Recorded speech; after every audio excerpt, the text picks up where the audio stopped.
Habari ya muda huu, naitwa KidBees99. Leo nimekuletea behind the scene hii hapa ya Taarifa Freestyle pamoja na sketi.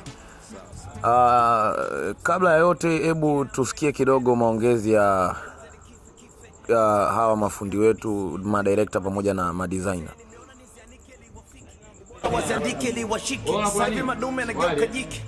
Bwana keseni kwa director Silva.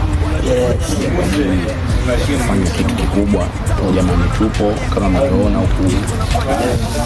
Uliyetoka kumsikia hapo anaitwa Mende TZ. Huyu ni comedian. Mende amecheza kwenye skate pale Asia Drama. Ila msanii anafanya makeup. Mpake tu na lipstick. Mpake lipstick. Unasikia ndugu zangu? Mpake tu anapopendeza. Asiungue tu. Maana kuna watu tutasimama left. Hayo yalikuwa ni maneno ya Duchu. Tukija kwa upande wa huku, nikaamua nimpe adhabu ya kubeba speaker kutoka ndani mpaka nje. Duchu alikuwa anaongea sana.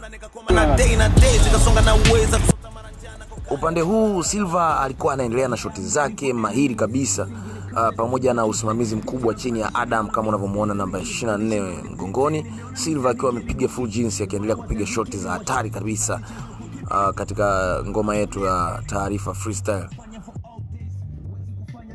Huyu hapa unayemuona ni Lihindi. Huyu ndiye anayemiliki Queens. Noma sana, anatisha. Hebu tuone upande huu. Mtu mmoja hapo uongo nini?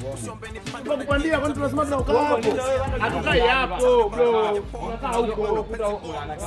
Aje nipande juu kwanza nijue.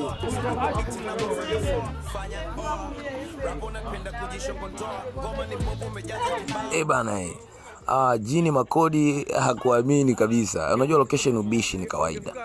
Okay, twende basi upande wa huu. Silva alinifurahisha sana hii seti. Hakuna seti alionifurahisha Silva kama hii, na nilikuwa naisubiri kwa hamu, na nilifanya nikiwa na raha zote. Sikuwa na hata gubu hata kidogo. Silva alitisha sana.